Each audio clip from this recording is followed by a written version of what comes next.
currently located in Ridgewood, Queens. Okay. So studio has also been in Bushwick, and I've worked in Berlin as well. It was great. I mean, it was a very formative part of my life, and I still do projects there a lot. Um, so many different things. I felt like for my whole life I'd always been really interested in clothing, but I had never really found clothes that made me feel truly like myself. And I'd always sort of altered clothing and done like small alterations and turned like household goods into clothes and things like that. And then when I was living in Berlin, I was working for a designer who painted on clothing, and I started producing pieces for them, painting on clothes. And I realized how amazing it felt and how empowering it felt to just put a paintbrush to this sort of art, like consumer good that was kind of considered finished, and then by painting on it, it wasn't finished anymore. Like it had like a whole new life. And so that was super inspiring to me and made me feel suddenly like I could wear clothes that could be just really truly personal to me. So I started painting on my own clothes and just posting pictures on Instagram, and I started to get more attention for it and people hitting me up to paint clothes for them. And so that's kind of how it all started. All kinds of different things. A lot of times I have a lot of clients who just donate clothes to me. I mean, we're in a sort of consumer culture where people buy in a high volume and then get rid of clothes in really high volume. And so a lot of the clothes that I work from and a lot of the clothes that I started on either came from thrift stores or like €1 clothing markets and donations from clients. And now it's moved a little bit more like oriented towards producing on a slightly larger scale. So instead of using waste from someone's individual closet, I use waste from fashion brands, like other brands that have excess or factories that have excess stock, so that I can do multiples instead of having everything be a one-off. I still do the one-off pieces, but it is very satisfying to be able to create something that then like more than one person can have. Well, I mean, a lot of it really came from dressing to go out and figuring out the sort of things that I want to wear to parties. And like my friends and I would all work on our outfits like all week to go to the party on the weekend in Berlin. And so that was just kind of a fun like origin of the brand and inspiring part of what informs my design process. And it is a very like community based process. And that's definitely something that I'm missing a lot right now with like not having parties and not having, the same kind of like in-person social life. But it is like, it's really based on sort of the social, like the queer community and like dressing people who don't necessarily identify within the binary. Yeah, I mean, I can't imagine doing it any other way. Like, I'm non-binary. I wear men's wear, I wear women's wear, but I don't really like having to make the choice between the two of them. And I think that having a more inclusive, like, gender labeling system makes people like me feel much more comfortable in a store. Yeah. And yeah, as I was saying earlier, I never really found clothes that really made me feel like myself. And so once I started like rebranding clothes and like redesigning them and stuff, I could reintroduce them without gender. And it just seemed like, I'm trying to make the clothes I want to see in the world. So I have a couple of different collaborations that I'm working on right now that are like a little bit unexpected, but I'm working on a bathrobe for a bathhouse. Okay.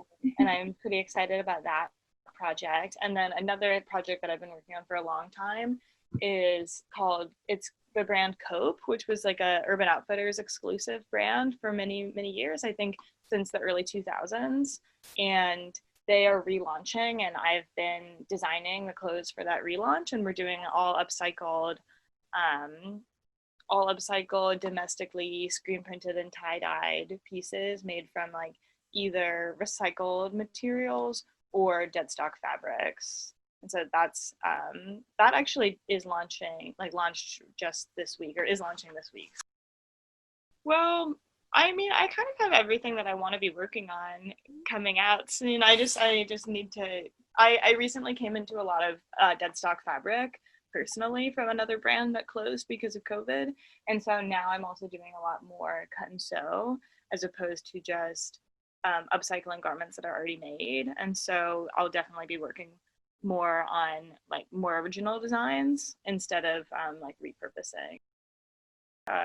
Well, when I start from scratch, I just kind of want to design the garments that I would want to have, or like my friends would want to have, like that don't really see around, like garments that would make me feel comfortable, and things that also could be sort of like transitional, and like they could be like a day or a night type of piece.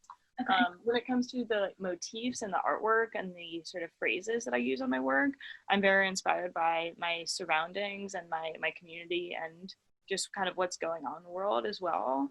And then I've also, I'm really inspired by art history. I studied art history in college, and I like look up to a lot of different painters as well. And like going to museums is always hugely inspiring to me. And yeah, listening to artist talks. I always make a huge mood board before I do any project with lots of different sort of historical references and things like that. Krasner, his wife, was a really amazing painter, and I have definitely like looked to her work. I really like Clifford Still and Cy Twombly and Philip Guston. People compare my work to Keith Haring a lot, who I definitely look up to in certain ways. I'm not a huge fan of what is happening with the Keith Haring Foundation and how they've really just kind of commercialized it to a point where it's just like a brand for licensing. But I think that what Keith Haring did in the 80s by making his artwork accessible by putting on a t-shirt is hugely important to art history, because art history and like the gallery world and the art world are not super accessible places, but the fashion world is actually a little bit more inviting, just because everyone has to wear clothing and everyone has to buy clothing, everyone has to participate in fashion whether you like it or not. Like you can't go naked, you have to wear clothes.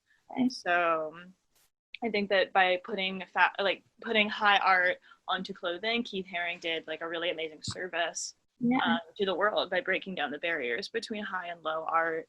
And I think that his like figurative work is definitely inspires me, but I also look up to as well, like Matisse and like Picasso. I don't really think that they were amazing people, but they did like really amazing work.